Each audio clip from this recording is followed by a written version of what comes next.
Hello, good morning बेटा। कैसे हो आप सब?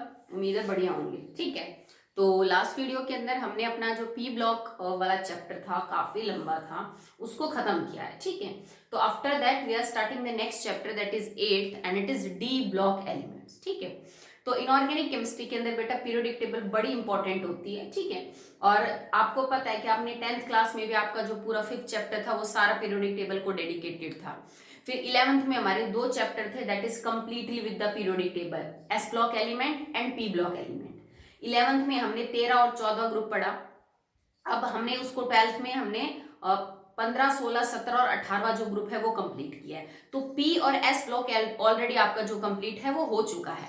अब हमारा एक्चुअली है डी ब्लॉक पढ़ेंगे, but D and F both, D and F block elements.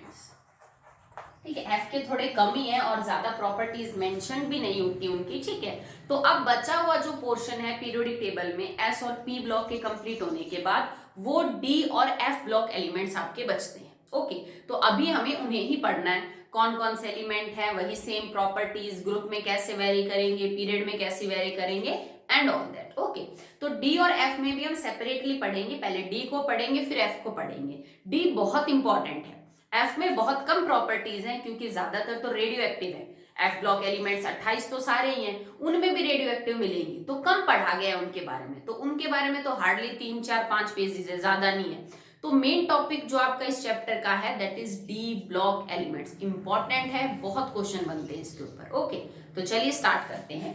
तो चैप्टर का नाम है D and F block elements और उसमें अभी हम स्टार्ट कर रहे हैं डी ब्लॉक एलिमेंट्स। तो डी ब्लॉक एलिमेंट्स का दूसरा क्या नाम होता है? Transition elements. Transition element, transition का मतलब होता है चेंज, बदलाव। क्यों बोलते हैं इनको ट्रांजिशन एलिमेंट? क्योंकि जब आप किसी प्रॉपर्टी के बारे में बात करते हो पीरियोडिक टेबल में, going from left to right, S block से आप डी में आओगे, डी के बाद पी में जाओगे, तो किसी भी प्रॉपर्टीज का जो वेरिएशन है, चाहे वो लेफ्ट टू राइट इंक्रीज हो रही हो, चाहे वो लेफ्ट टू राइट डिक्रीज हो रही हो, उसको हमेशा गो थ्रू होना पड़ता है थ्रू डी ब्लॉक एलिमेंट्स। मतलब हर प्रॉपर्टी में जो बदलाव आएगा ज्यादा से कम की तरफ या कम से ज्यादा की तरफ, वो बदलाव ट्रांजिशन एलिमेंट से होते हुए गुजरेगा, मतलब डी ब्लॉक एलिमेंट्स के थ्रू गुजरेगा। तो उस बदलाव के लिए, उस चेंज के लिए हमने इनको क्या बोल दिया? These are transition elements. ठीक है, कहां होते हैं पीरियोडिक टेबल में? in between S and block elements, in between S and P block elements। ठीक है, S और P के बीच में पाए जाते हैं। अगर S ब्लॉक एलिमेंट में ग्रुप 1 और ग्रुप 2 होता है, अगर P ब्लॉक एलिमेंट्स के अंदर ग्रुप 13, 14, 15, 16, 17 और 18 होता है, तो इनके बीच के बचे हुए जो ग्रुप है ना वो डी ब्लॉक एलिमेंट के होते हैं। तो डी ब्लॉक एलिमेंट में कहां से हैं ग्रुप? लेकर 3 से और 12 के बीच में। ये टोटल जो 10 ग्रुप आपके पास हैं, 10 ग्रुप्स, इनके जो एलिमेंट्स हैं वो क्या कहलाए जाएंगे बेटा? D block elements. Starting from group 3 जिसका पहला एलिमेंट स्कैंडियम होगा और लास्ट में आपका ग्रुप 12 जो है, जहां पे जिंक वाला जो ग्रुप है वो जहां पे खत्म होता है, ये जो 10 ग्रुप हैं that is of D block element. Period इनमें आपको 4 मिलेंगे। ठीक है, क्योंकि अगर आप बात करें तो जो डी ब्लॉक एलिमेंट्स हैं उसमें डी ब्लॉक का पहला ही एलिमेंट स्कैंडियम है, तो स्कैंडियम का जो पीरियड है ना वो 4th है बेटा, it starts with the 4th period. ठीक है, तो 4th के बाद एक 5th पीरियड आ जाएगा, एक 6th आ जाएगा, एक 7th पीरियड आ जाएगा। तो अभी तक तो जितने पीरियोडिक टेबल में एलिमेंट मेंशन है वो 7 पीरियड तक ही आ रहे हैं। तो इसका मतलब ग्रुप तो इसके अंदर टोटल 10 होंगे डी ब्लॉक के अंदर, बट पीरियड 4 ही मिलेंगे। टोटल 4 पीरियड के अंदर एलिमेंट आ गए, तो एक पीरियड में 10 और टोटल 4 पीरियड, तो टोटल 40 एलिमेंट्स होंगे। टोटल 40 एलिमेंट होंगे किसके अंदर बेटा? डी ब्लॉक एलिमेंट्स के अंदर। ठीक है, इनको हम ट्रांजिशन एलिमेंट्स बोलते हैं, इन्हीं का नाम है। अक्सर ट्रांजिशन वर्ड जो है वो यूज किया जाता है। ठीक है, और क्योंकि डी ब्लॉक एलिमेंट है तो ऑब्वियस सी बात है कि इलेक्ट्रॉन 1 बाय 1 डी में ऐड होंगे, और सबसे छोटा जो डी होता है प्रिंसिपल क्वांटम नंबर उसके लिए 3 है, तो 3D, 4D, 5D and 6D। भाई पहले वाला जो पीरियड है स्कैंडियम वाली जो लाइन होगी उसमें 3D होगा, यहाँ पे 4D होगा, यहाँ पे 5D होगा और यहाँ पे क्या होगा बेटा 6D होगा। ठीक है, सिंपल सी बात है। अगर जर्नल आउटर इलेक्ट्रॉनिक कॉन्फ़िगरेशन की बात करो जो तुमने 11th में पढ़ी थी 3rd चैप्टर में, तो हर ब्लॉक के एलिमेंट्स की एक जर्नल आउटर इलेक्ट्रॉनिक कॉन्फ़िगरेशन है जिसमें आप बस n की वैल्यू पुट करो, आपकी आउटर इलेक्ट्रॉनिक कॉन्फ़िगरेशन निकल के आ जाएगी। और डी ब्लॉक एलिमेंट्स की जर्नल होती है n-1d 1 to 10 ns 0 to 2 या फिर 0 1 2 भी लिख दो, एक ही बात होती है, ठीक है। मतलब इसको, ये आउटर है बेटा, this is journal outer electronic configuration, outer electronic configuration. इसका क्या मतलब है कि जो नोबल गैस को कॉमन लेने के बाद बचेंगे इलेक्ट्रॉन्स, उन ऑर्बिटल्स की कॉन्फ़िगरेशन है। 1s से स्टार्ट नहीं कर रहे, ठीक है, ये 1s से शुरू नहीं हो रही, जो बाहर की कॉन्फ़िगरेशन है वो n की वैल्यू आपको पुट करनी है। तो इसमें क्या देखने को मिला, n-1d और ns, मतलब जो वैल्यू यहां होगी n की, d उससे हमेशा एक छोटा होगा। सिंपल सी बात है। अगर ये 4 तो 4 - 1 ये 3 होगा, अगर ये 5 तो ये 4 होगा, अगर ये 6 तो ये क्या होगा बेटा 5 होगा, और अगर ये 7 है तो ये क्या होगा 6 होगा। यही तो हमने लिखा भाई, 5th पीरियड का मतलब है वैलेंस शेल 5th है, पर डी तो छोटा मिलेगा क्योंकि ये 5th तो एस होगी, तो ये 4d, छठे में 5d और सातवें में 6d। मतलब एस के आगे जो प्रिंसिपल क्वांटम नंबर है उससे एक छोटा आपको डी के आगे प्रिंसिपल क्वांटम नंबर मिलेगा, क्योंकि डी के अंदर 5 ऑर्बिटल होते हैं और एक ऑर्बिटल के अंदर मैक्सिमम 2 इलेक्ट्रॉन हो सकते हैं, तो टोटल 10 इलेक्ट्रॉन भरे जा सकते हैं डी सब शेल में। तो 10 एलिमेंट का क्या मतलब है, इलेक्ट्रॉन पहले एक आएगा डी में और मैक्सिमम कितने आ जाएंगे 10। तो ऐसे करके एक एक इलेक्ट्रॉन बढ़ता है और एक एक एलिमेंट की कॉन्फ़िगरेशन लिखी जाती है, ठीक है।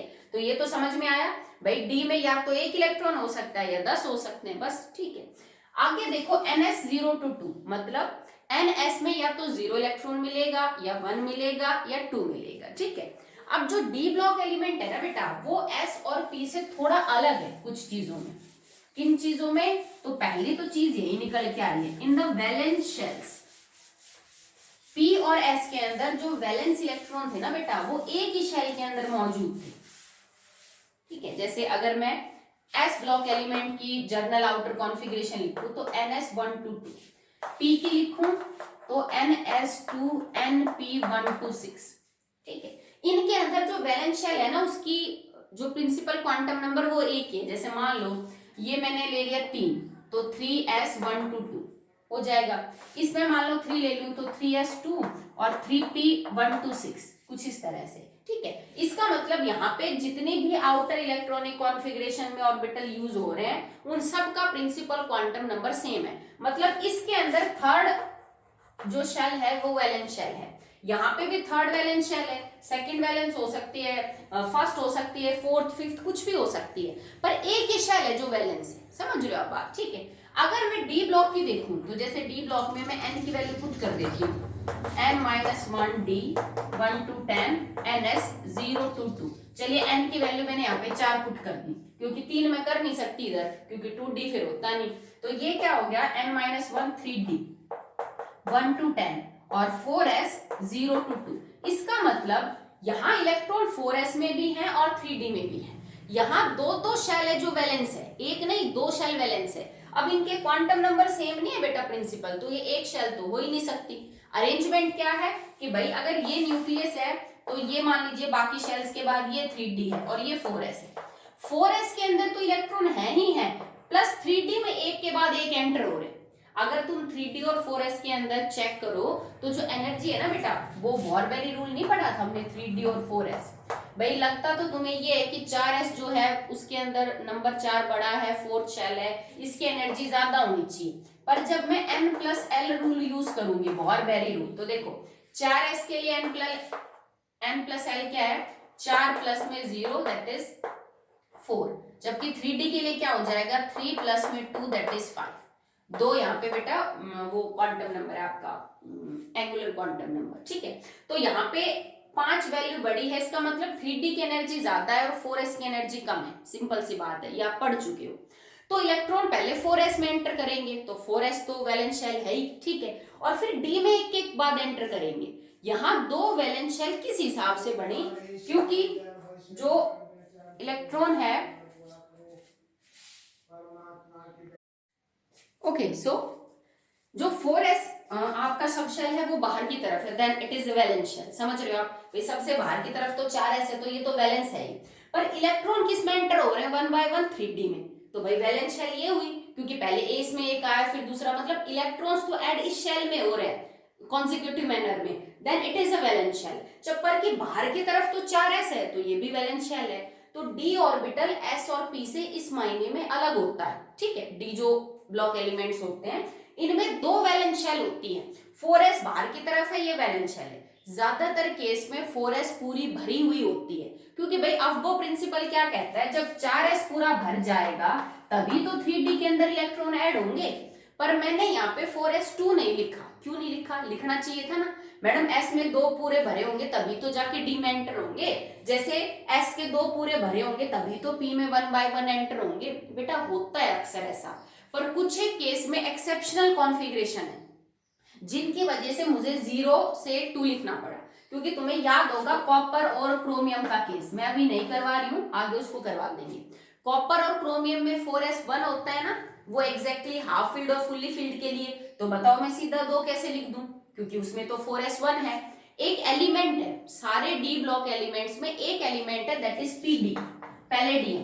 पैलेडियम की कॉन्फ़िगरेशन में 5s0 है, it is 4d10 and 5s0। अब इस अकेले एलिमेंट के लिए मेरे को s0 करना पड़ता है, क्योंकि एक्सेप्शन है भाई, करना तो पड़ेगा, इसको अवॉइड कैसे कर सकते हैं। तो देखो ज्यादातर केस में यहाँ पे ns2 ही मिलेगा, पर कुछ एक केस में एग्जैक्टली फुल्ली फील्ड और हाफ फील्ड कॉन्फ़िगरेशन बनाने के लिए यहाँ s1 भी हो जाता है, और पैलेडियम के केस में s0 भी है, that's why I have to write like 0 to, समझ आए? तो इसमें दो वैलेंस शेल है, ये वैलेंस शेल है और इसको पेनल्टीमेट शेल बोलते हैं, सेकंड लास्ट, मतलब लास्ट अगर बाहर की तरफ 4s है तो उससे पहले वाली जो शेल है इसको हम बोलते हैं पेनल्टीमेट शेल।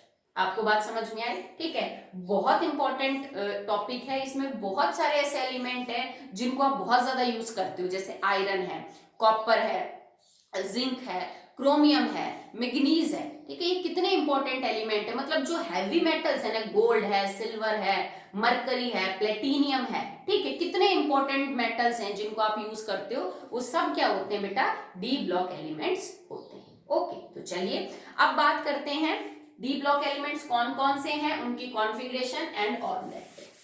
तो डी ब्लॉक एलिमेंट्स में एक्चुअली में जो 40 एलिमेंट है, सबसे पहले आप उनके एटॉमिक नंबर और सिंबल को ध्यान रखेंगे। तुम्हें दिक्कत आनी नहीं चाहिए, क्योंकि तुमने 10th क्लास से जो पीरियोडिक टेबल है वो पूरी याद कर रखी है, तो बस एक बार उसको दोहरा लेना थोड़ा सा, और कुछ नहीं।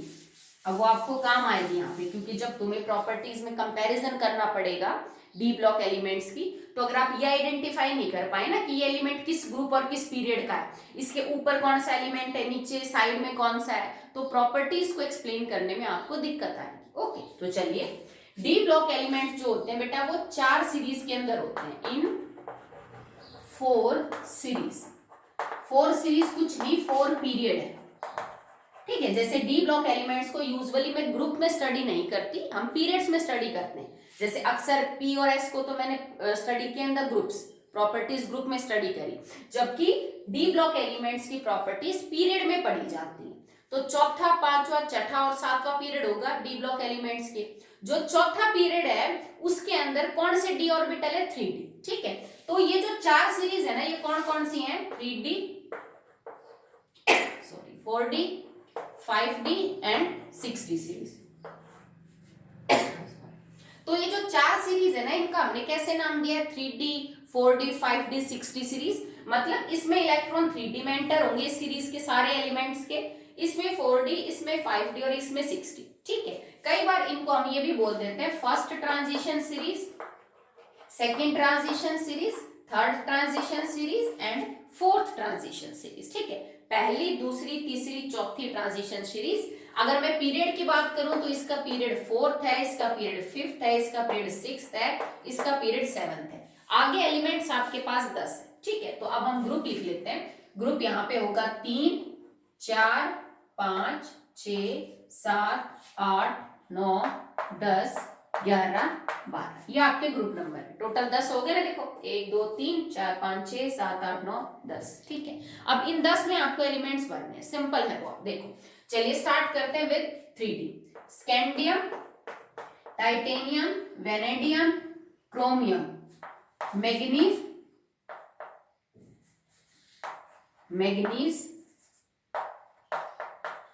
Copper, cobalt, nickel, copper and zinc. ये सीरीज तो सब बच्चों को याद होगी, ठीक है, तो इस तक तो आपने 9th में ही कर लिए होंगे यार, ठीक है। Scandium, titanium, vanadium, chromium, manganese, iron, copper, nickel, cobalt, nickel, copper and zinc. इस पूरी सीरीज में सिर्फ कॉपर और क्रोमियम की कॉन्फ़िगरेशन जो है वो थोड़ी एक्सेप्शनल है। आपको प्रिंसिपल वगैरह वहां पे वायलेट होते हैं, जिसका रीजन आपको पता भी है, आगे मैं समझा दूंगी। बाकी हर एलिमेंट की जो कॉन्फ़िगरेशन है बेटा वो सिंपल है, उसमें कोई भी आपको बहुत ज्यादा मतलब सोचने की जरूरत नहीं है। अगर आपको पैटर्न पता है ना कि ऑर्बिटल्स का इंक्रीजिंग ऑर्डर क्या होता है, तो आप आराम से जो है वो पता कर सकते हैं, ठीक है। नेक्स्ट है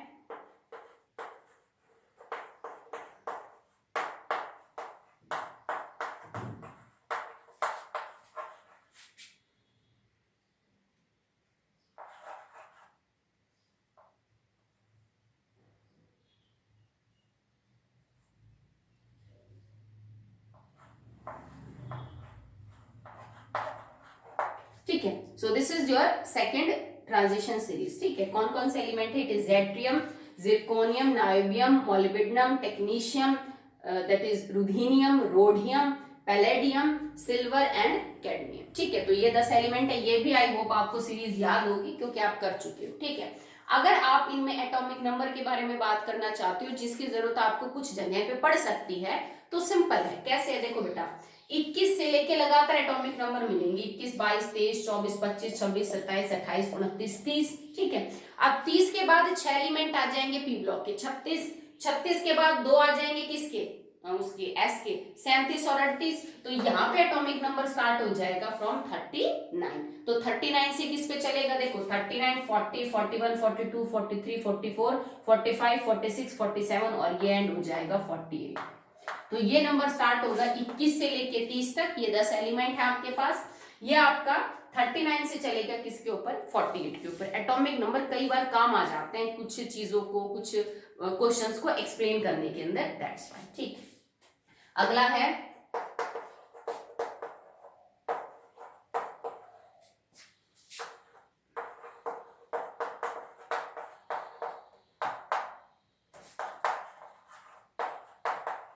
ठीक है, so that will be your series, ठीक है। इसके अंदर क्या है, it is lanthanum, hafnium, tantalum, that is tungsten, rhenium, osmium, iridium, platinum, gold and mercury, ठीक है। इनका भी अगर आपको एटॉमिक नंबर चेक करना है तो इसमें थोड़ा ध्यान देना, क्योंकि आपको पता है कि लेंथेनम के बाद के जो 14 एलिमेंट्स हैं वो लेंथेनॉइड सीरीज के अंदर जाते हैं, ठीक है। तो देखो इसमें क्या करना है आपको, 48 के बाद आप 6 एलिमेंट्स जोड़ दीजिए, जो कि एक्चुअली में किस में चले जाएंगे, पी ब्लॉक के अंदर, ठीक है। तो 48 के अंदर अगर आप 6 जोड़ोगे तो दैट बिकम्स 54।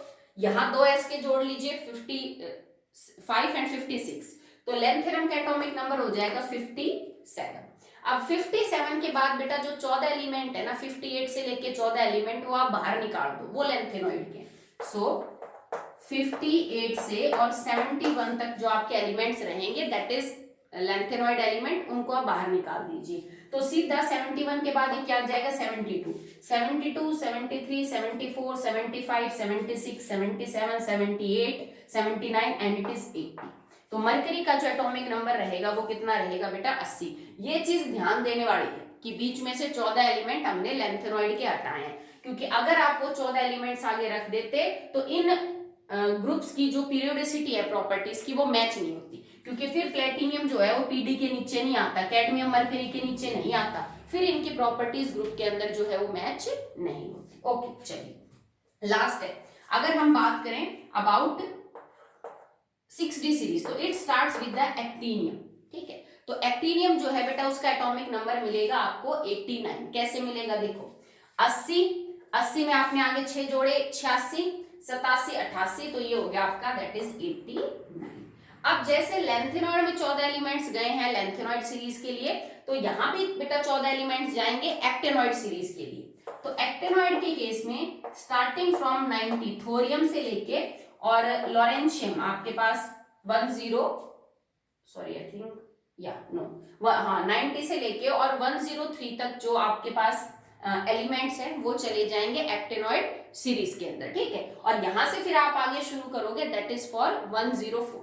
अब एक और चीज, ये जो फोर्थ पीरियड है ना बेटा, एक तो ये बहुत ही ज्यादा मतलब कंप्लीट नहीं है, ऊपर से कुछ बुक्स के अंदर आपको जो सिंबल है वो अलग अलग मिल सकते हैं। जैसे अगर मैं पहले ही एलिमेंट की बात करूं जो कि आपका 104 होगा, कुछ बुक्स में वो रदरफोर्डियम है तो कुछ में उसका सिंबल जो है वो के दे रखा है, ठीक है। कुछ अगला वाला जो एलिमेंट है किसी ने उसको डूबियम लिख रखा है, किसी ने उसको जो है वो HA के सिंबल से रिप्रेजेंट कर रखा है।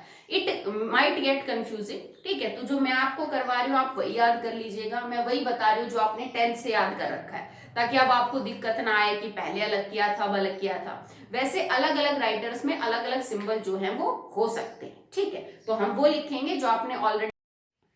So here is your fourth transition series starting from actinide, फिर हमने 14 एलिमेंट्स निकाल दिए। तो इससे अगला जो एलिमेंट है बेटा उसका एटॉमिक नंबर 104, ठीक है। और उसको हमने यहाँ पे जो लिखा है RF symbol, it is for rutherfordium, ठीक है। कई जगह बुक्स में आपको यहाँ पे के भी लिखा मिल जाएगा, यहाँ पे HA लिखा मिल जाएगा, तो आप उसको अवॉइड करिए, कोशिश करिए कि आप यही पैटर्न यूज कर सको, क्योंकि ये वही है जो तुमने 10th में किया था, तो थोड़ा कंफ्यूजन से आप बच जाओगे। ओके, सो 104 के बाद बेटा लगातार रहेगा, तो आप लगातार करोगे तो जो CN का आपका एटॉमिक नंबर आएगा वो 112 है। तो last element of the D block element have atomic number 112। Okay, तो चलिए, it is rutherfordium, it is dubnium, seaborgium, bohrium, meitnerium, ये है आपका that is DS is for actually में अभी मेरे ध्यान नहीं है, चलो मैं बता दूं, रोहनटिनियम एंड इट इज कॉपरनिशियम, ठीक है। तो ये एलिमेंट्स हैं जिनके सिंबल लिखे हुए हैं, ठीक है। तो ये लगातार रहेंगे 104 के बाद। तो ये हमने अभी तक डी ब्लॉक एलिमेंट्स के जितने भी एलिमेंट्स थे उनके सिंबल, नाम और एटॉमिक नंबर जो है वो देखे हैं। बात करूं मैं अगर इनकी कॉन्फ़िगरेशन की, तो क्योंकि 40 एलिमेंट है, 40 की कॉन्फ़िगरेशन लिखना इज नॉट सो इजी, ठीक है। और एक एक करके लिखेंगे तो टाइम भी बहुत लगेगा। वैसे आपको आती भी इनकी कॉन्फ़िगरेशन, क्योंकि हमने जब +1 में सेकेंड चैप्टर किया था तो उसमें कॉन्फ़िगरेशन हो चुकी है। बट डी ब्लॉक एलिमेंट्स के अंदर जो एक्सेप्शनल कॉन्फ़िगरेशन है ना वो थोड़ी ज्यादा है। P और S ब्लॉक एलिमेंट्स के केस में आपको अक्सर एक्सेप्शनल कॉन्फ़िगरेशन नहीं मिलती। आउटर इलेक्ट्रॉनिक तो एक्सेप्शनल बिल्कुल नहीं मिलती, अंदर अगर जैसे कोई ऑर्बिटल अफबो को वायलेट भी करता है या कुछ और होता है तो आपको एक्सेप्शनल नहीं मिलती outer electronic configuration. But D block elements के अंदर कई बार अफबो प्रिंसिपल वायलेट हो जाता है to get extra stability of half filled और फुली फील्ड ऑर्बिटल, जैसा कि पहली सीरीज के अंदर कॉपर और क्रोमियम करते हैं।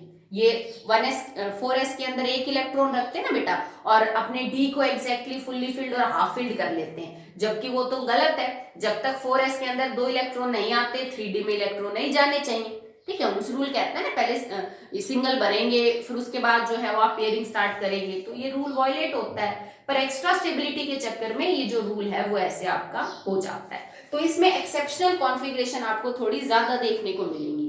जब हम वो चैप्टर को पढ़ेंगे तो हम 1 बाय 1 डिस्कस करेंगे, क्योंकि इस चैप्टर को हमें पढ़ना ही सीरीज में है, पहली सीरीज, दूसरी सीरीज, तीसरी, चौथी। तो जब 1 बाय 1 सीरीज पढ़ेंगे ना, तो जो जो एक्सेप्शनल कॉन्फ़िगरेशन है उनको हम वहां पे क्या कर लेंगे, डिस्कस कर लेंगे, ठीक है। तो इसमें मेन पॉइंट्स क्या निकल के आए, सबसे बड़ी बात, डी ब्लॉक एलिमेंट्स के अंदर जो वैलेंस शेल है वो 2 है, वो N-1D भी है और वो NS भी है, ठीक है। इनके अंदर कॉन्फ़िगरेशन एक्सेप्शनल होती हैं, वो ज्यादा स्टेबिलिटी एक्वायर करने के चक्कर में कई बार किसी ऑर्बिटल से इलेक्ट्रॉन जंप करके किसी ऑर्बिटल के अंदर चला जाता है। एक जो लेंथेनम की कॉन्फ़िगरेशन है ना वो भी एक्सेप्शनल है। लेंथेनम के अंदर हमने 5D के अंदर एक इलेक्ट्रॉन भरा, 4F में नहीं भरा, ठीक है। लेंथेनम के अंदर जो कॉन्फ़िगरेशन है that is exceptional, electron 5D1 हुआ है जबकि 4F में इलेक्ट्रॉन नहीं गया। अगर तुम इनकी एनर्जी को चेक करो, 4F और 5D में एनर्जी ज्यादा किसकी है, तो देखो N+L रूल यूज करें, इसका N 4, L क्या हो जाएगा 0 1 2 3 7, इसके लिए 5 और 2 7। तो जब दोनों के लिए N+L सेम है तो जिसका N बड़ा उसकी जो एनर्जी है वो बड़ी, मतलब 5D की एनर्जी ज्यादा होगी बेटा और 4F की कम। जबकि अफबो प्रिंसिपल तो ये कहता है कि इलेक्ट्रॉन पहले कम एनर्जी वाले शेल में जाना चाहिए फिर ज्यादा वाले में। तो यहाँ पे जो एक इलेक्ट्रॉन है ना लेंथेनम में, वो 4f में जाना चाहिए था, ना कि 5d में। तो ये भी एक्सेप्शनल बिहेवियर है कि ऐसा क्यों हुआ। तो डी ब्लॉक एलिमेंट्स में जो लेंथेनम है ना, उसकी कॉन्फ़िगरेशन भी क्या है बेटा, एक्सेप्शनल है। ठीक है, कई जगह आपको S0 भी मिलेगा, जैसे पीडी है, पीडी में S0 है, मतलब S में एक भी इलेक्ट्रॉन नहीं है। ठीक है, जबकि कम से कम किसी में 2 या 1 इलेक्ट्रॉन तो है भाई। 2 तो समझ आता है क्योंकि S भरेगा तभी D में इलेक्ट्रॉन जाएंगे। एक का भी समझ सकते हैं कि चलो अपना एक इलेक्ट्रॉन आगे शिफ्ट कर दिया, एग्जैक्टली हाफ और फुली फिल्ड। पर 0 भी होती है, मतलब 40 में से एक एलिमेंट है जिसमें डी में इलेक्ट्रॉन ना सॉरी एस में इलेक्ट्रॉन ही नहीं है और वो पीडी है आपका, तो उसकी जो कॉन्फ़िगरेशन है ना वो भी समझाई नहीं जा सकती है। ठीक है, चलिए अब आगे इस टॉपिक को कंटिन्यू करते हैं हम।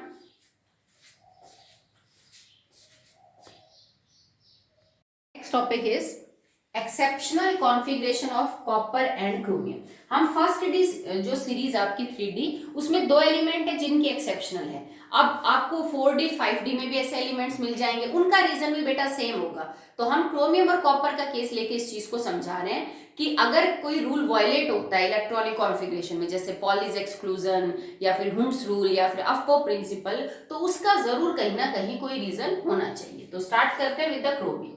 क्रोमियम का एटॉमिक नंबर 24 है बेटा। अगर मैं इसकी कॉन्फ़िगरेशन लिखूं तो 1s2 2s2 2p6 3s2 3p6 4s2 3d4 होना चाहिए। आप चेक कर लीजिए 24 हो रहे हैं क्या, 10 2 12 18 20। हाँ, ये कॉन्फ़िगरेशन होनी चाहिए थी क्रोमियम की according to the aufbau principle and Hund's rule, कि पहले 4s भरा, उसके बाद 4 इलेक्ट्रॉन बचे वो डी में चले गए। ये एक्सपेक्टेड है, बट एक्चुअली में क्या होती है actual configuration 1s2 2s2 2p6 3s2 3p6 4s1 and 3d5। मतलब s का एक इलेक्ट्रॉन d के अंदर चला गया, या यूं कह लीजिए कि s पूरा भरा ही नहीं, उससे पहले d में इलेक्ट्रॉन गए। क्योंकि इस कॉन्फ़िगरेशन को देख के तो ये लगता है कि अभी s में गुंजाइश थी एक इलेक्ट्रॉन को रखने की, तो आपने d में 5 क्यों कर दिए। शुरू में ऐसा ही होता है कॉपर, पर वो अपना एक इलेक्ट्रॉन S से D में शिफ्ट करता है। क्यों करता है बेटा, क्योंकि अगर उसने D में एक इलेक्ट्रॉन शिफ्ट कर दिया तो D हो जाएगा 5। ठीक है, और D के अंदर 5 ऑर्बिटल है। अगर आपको 5 इलेक्ट्रॉन भरने हैं तो हर ऑर्बिटल में एक एक भरना पड़ेगा, और ये कॉन्फ़िगरेशन एग्जैक्टली हाफ फील्ड है, एग्जैक्टली हाफ फील्ड। और हाफ फील्ड कॉन्फ़िगरेशन और फुल्ली फील्ड कॉन्फ़िगरेशन हमेशा ज्यादा स्टेबल होती है। इनके 2 कारण होते हैं ज्यादा स्टेबल होने का। नंबर 1, इससे सिमेट्री मिलती है और सिमेट्रिकल चीजें हमेशा ज्यादा स्टेबल होती है। Second, exchange energy. ठीक है, ये सब +1 का कॉन्सेप्ट है, सो मैं बहुत ज्यादा डिटेल में तो नहीं जाऊंगी। ठीक है, कि अगर एग्जैक्टली हाफ फील्ड और फुल्ली फील्ड कॉन्फ़िगरेशन है तो ये सिमेट्रिकल है, ज्यादा स्टेबल है। ठीक है, एक्सचेंज एनर्जी रिलीज कब होती है, जब जैसे ये इलेक्ट्रॉन यहां से यहां जाए, ये यहां से यहां जाए, ये इलेक्ट्रॉन यहां से यहां जाए, ये यहां से यहां, ये इलेक्ट्रॉन यहां से आया, ये इलेक्ट्रॉन इधर आया, ये इलेक्ट्रॉन इधर से इधर और इधर। तो इस इलेक्ट्रॉन की वजह से 4 एक्सचेंज हो गए, 1 2 3 4। अब ये वाला इलेक्ट्रॉन इधर से इधर, इधर से इधर, ये वाला इलेक्ट्रॉन इधर से इधर, ये वाला इलेक्ट्रॉन इधर से इधर। 3 इसकी वजह से हो गए, 1 और 2 इसकी वजह से और 1 इसकी वजह से, तो टोटल हुए 4 + 3 + 2 + 1 7 8 9 10। अगर मैं डी के अंदर 5 इलेक्ट्रॉन रखूं तो टोटल 10 एक्सचेंज हो सकते हैं। एक्सचेंज का मतलब है वो इलेक्ट्रॉन वहां चला जाए, वो वहां चला जाए, तो 10 पॉसिबिलिटी है। और जितनी बार इलेक्ट्रॉन अपनी इस पोजीशन को एक्सचेंज करता है वो एनर्जी बाहर निकालता है, जिसको हम एक्सचेंज एनर्जी बोलते हैं। और बेटा जितनी एनर्जी बाहर निकलेगी उतना ही आपका एटम स्टेबल होगा। Lesser is the energy, more is the stability. तो एग्जैक्टली हाफ और फुल्ली फील्ड इन 2 रीजंस की वजह से ज्यादा स्टेबल है। तो कॉपर ये रूल को ब्रेक कर रहा है ज्यादा स्टेबिलिटी के लिए, ताकि इन 2 कारणों से वो ज्यादा स्टेबल हो जाए, इस वजह से वो ऐसा करता है। ठीक है, अगर मैं कॉपर का केस देखूं, atomic number 29, 1s2 2s2 2p6 3s2 3p6 4s2 और 3d9। आप गिन लीजिए, आपके 29 जो है वो इलेक्ट्रॉन भरे जा चुके हैं। बट ये एक्चुअल कॉन्फ़िगरेशन नहीं है, एक्चुअल ये है आपकी, it is 1s2 2s2 2p6 3s2 3p6, 4s1 and 3d10। तो इसका भी कारण बड़ा साफ है कि s का जो एक इलेक्ट्रॉन है वो 4s का यहां से उठ के d में गया ताकि d फुल्ली फिल्ड हो जाए। ठीक है, मतलब अब 10 के 10 इलेक्ट्रॉन, और फुल्ली फिल्ड तो बेटा हमेशा ही ज्यादा स्टेबल होती हैं। तो कॉपर क्रोमियम इसलिए ऐसा कर रहे हैं ताकि सिर्फ एक इलेक्ट्रॉन को आगे वाली स्टेट में भेजने से, भाई 4s की एनर्जी कम, 3d की ज्यादा, फिर भी वो अपने इलेक्ट्रॉन को कम से ज्यादा एनर्जी वाले में भेज रहे हैं, क्योंकि इस कम से ज्यादा एनर्जी में जाने में जितनी एनर्जी बढ़ रही है इलेक्ट्रॉन की, उससे ज्यादा कहीं एनर्जी घट जाएगी अगर उन्हें इसकी स्टेबिलिटी मिल जाए, एग्जैक्टली हाफ फील्ड और फुल्ली फील्ड की। तो नेट रिजल्ट उनका लॉस ऑफ एनर्जी ही होगी। ठीक है, तो वो थोड़ा कंपनसेट हो जाता है। बाकी सबका भी यही रीजन रहेगा अगर आप सेकेंड या थर्ड सीरीज के अंदर बात करें तो। ओके, चलिए now we talk about the true definition of D block element. S block element में आप कह सकते हैं ये वो एलिमेंट्स हैं जिनके अंदर valence electron S sub shell में है। पी के लिए भी आप यही बोल सकते हो कि पी ब्लॉक एलिमेंट्स वो हैं जिनका last electron P sub shell में एंटर करता है। पर डी के लिए ये बोलना एग्जैक्टली ठीक नहीं है। डी ब्लॉक एलिमेंट्स की एक डेफिनेशन है जो आपको यूज करनी पड़ेगी चैप्टर में, जिसकी वजह से कुछ प्रॉपर्टीज एक्सप्लेन होंगी। So what is the definition of D block element?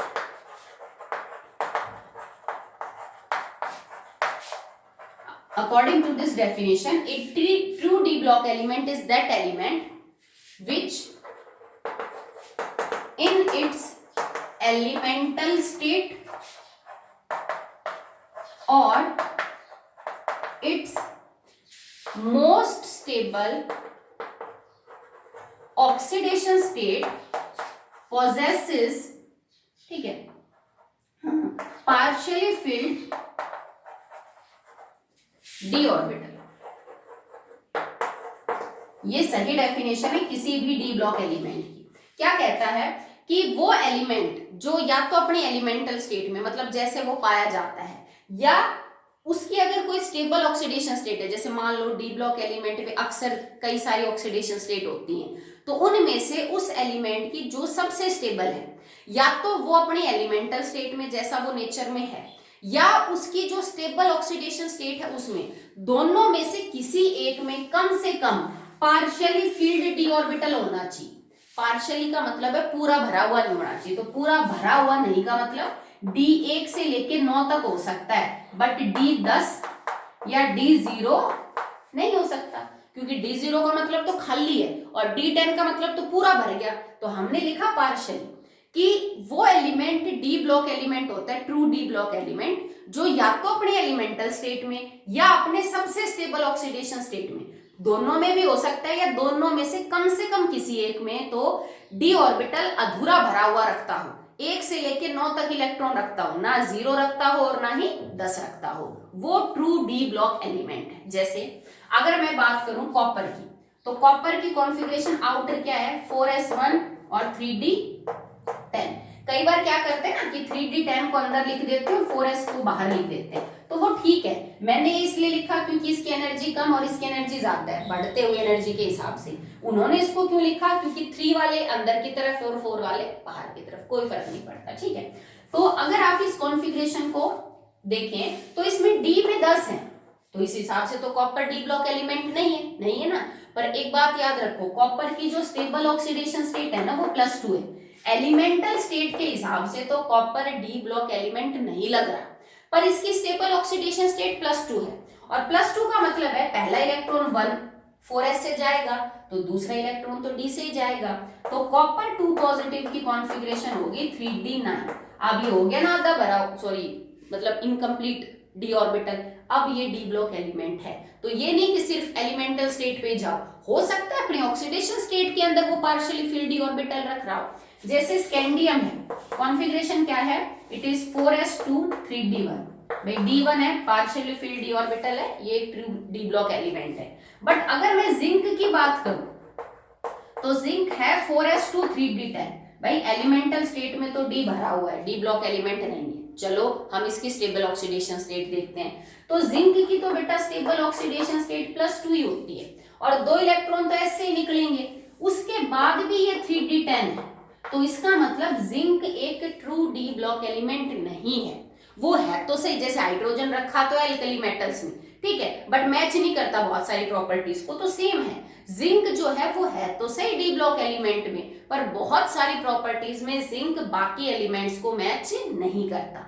अब जिंक के नीचे जो दो एलिमेंट्स हैं, जिंक, कैडमियम और मरकरी, तीनों में यही प्रॉब्लम है कि इनकी सबसे स्टेबल ऑक्सीडेशन स्टेट में भी D10 है और इनकी एलिमेंटल स्टेट में भी D10 है।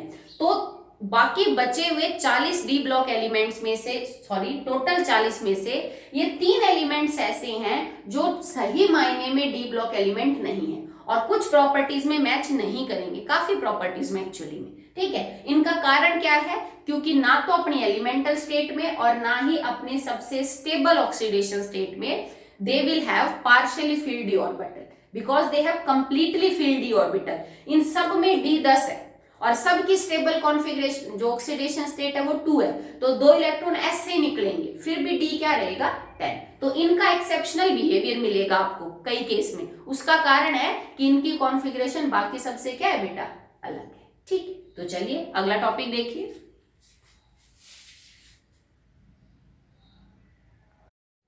So now next topic is the general characteristics of D block elements। मतलब अब जो 40 के 40 एलिमेंट हैं वो कौन से प्रॉपर्टीज में कॉमन है। जर्नल की बात कर रहे हैं, हर एलिमेंट के ऊपर नहीं जा रहे क्योंकि इन प्रॉपर्टीज में हो सकता है कोई एलिमेंट इनमें से प्रॉपर्टीज ना शो कर रहा हो।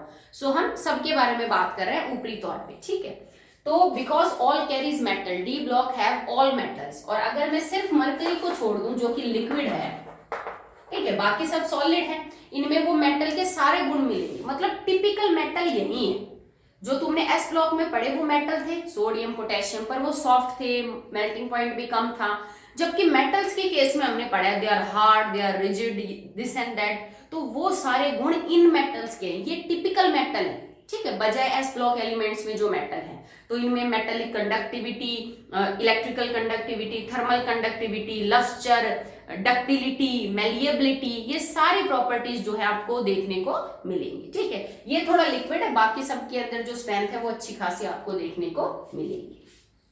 अगर मैं इनका साइज देखूं तो size is in between S and P। भाई ये S, D और फिर P आता है, तो S ब्लॉक से तो ये क्या है बेटा, छोटे हैं साइज में, और P ब्लॉक से ये क्या हो जाएंगे, बड़े। भाई P से तो बड़े हैं और S ब्लॉक से क्या है, ये छोटे हैं, क्योंकि S और P के बीच में रखे हैं। अगर मैं इनकी आयोनाइजेशन एनर्जी की बात करूं तो ionization energy left to right increase होती है। मतलब S से तो ज्यादा है डी ब्लॉक एलिमेंट्स की आयोनाइजेशन एनर्जी, पर P से क्या है बेटा, कम है, ठीक है, क्योंकि P में ज्यादातर नॉन मेटल है, तो नॉन मेटल तो इलेक्ट्रॉन लूज करना प्रीफर नहीं करते ना, मेटल्स करते हैं। तो D की आयोनाइजेशन एंथैल्पी S से तो क्या मिलेगी, कम, पर P से क्या, सॉरी S से तो मिलेगी क्या आपको, दैट इज ज्यादा, और P से क्या मिलेगी आपको, कम। They form generally coloured compound. ज्यादातर जो इनके कंपाउंड है ना वो कलर्ड है, ज्यादातर सारे नहीं, जैसे कि copper sulphate blue in colour, FeSO4 green in colour, KMnO4 purple in colour, K2Cr2O7 orange in the colour, ठीक है। कई सारे कंपाउंड्स या जो एलिमेंट्स हैं ये आपके कलर्ड मिलेंगे आपको, ठीक है।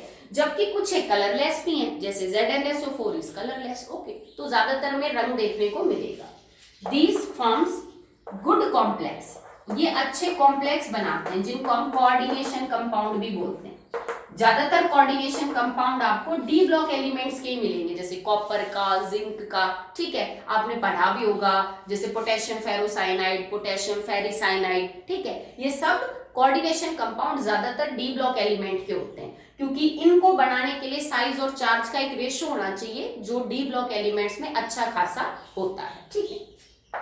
They form paramagnetic compound, dia भी बनाते हैं पर ज्यादातर कंपाउंड्स पैरामैग्नेटिक कंपाउंड बनाते हैं। पैरामैग्नेटिक का मतलब इनके पास अनपेयर्ड इलेक्ट्रॉन होते हैं। इनके अगर आप कॉन्फ़िगरेशन लिखोगे तो किसी ना किसी ऑर्बिटल में आपको सिंगल इलेक्ट्रॉन जो है वो मिल जाएगा।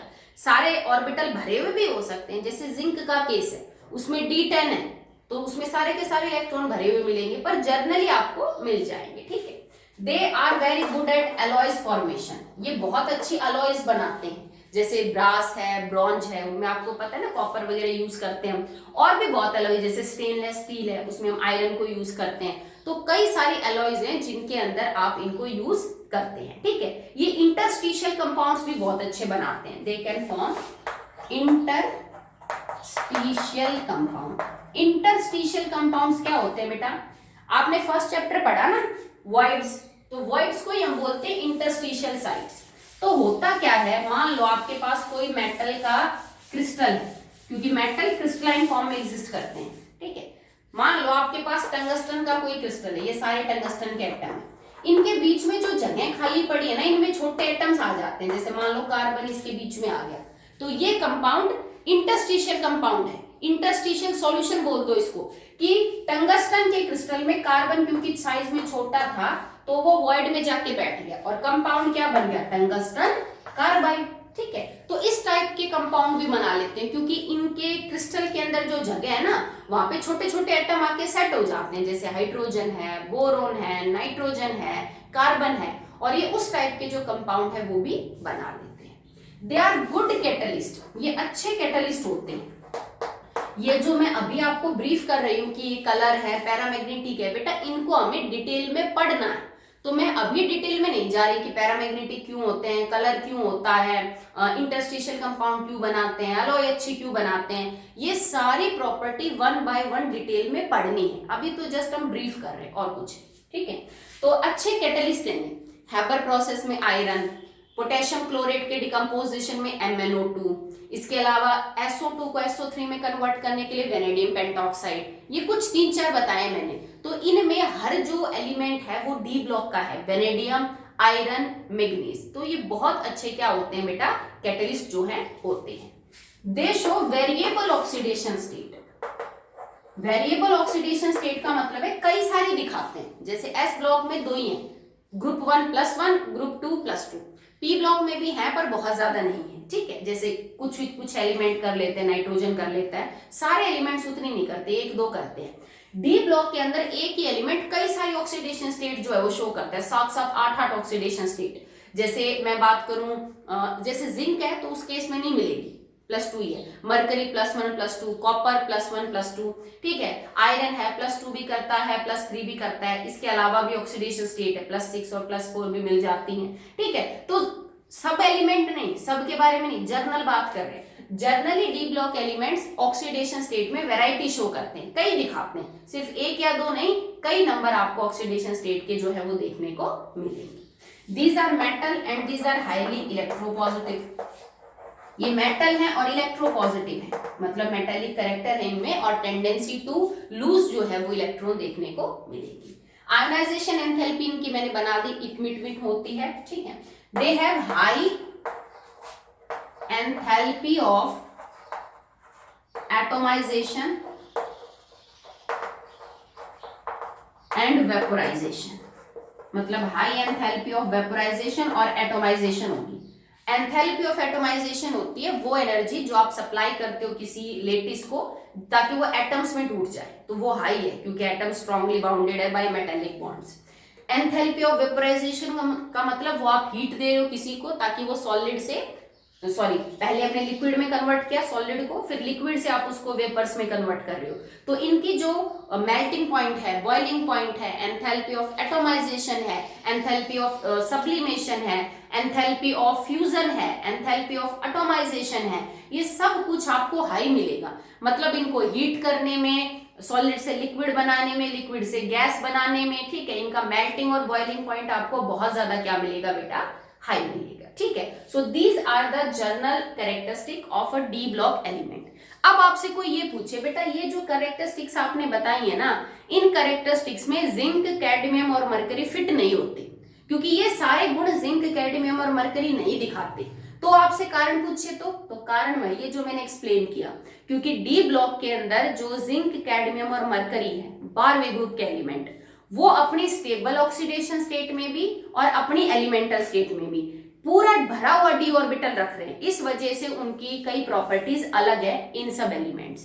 कौन कौन प्रॉपर्टीज अलग है? जैसे जिंक, कैडमियम और मरकरी का जो साइज है वो अपने रेस्पेक्टिव पीरियड के डी ब्लॉक एलिमेंट से काफी बड़ा है, ठीक है, जबकि जो होना नहीं चाहिए था, साइज तो लेफ्ट टू राइट जाते हैं तो घटता है ना, पर जिंक काफी बड़ा है अपने रेस्पेक्टिव पीरियड में, जिंक, कैडमियम अपने में और मरकरी अपने में।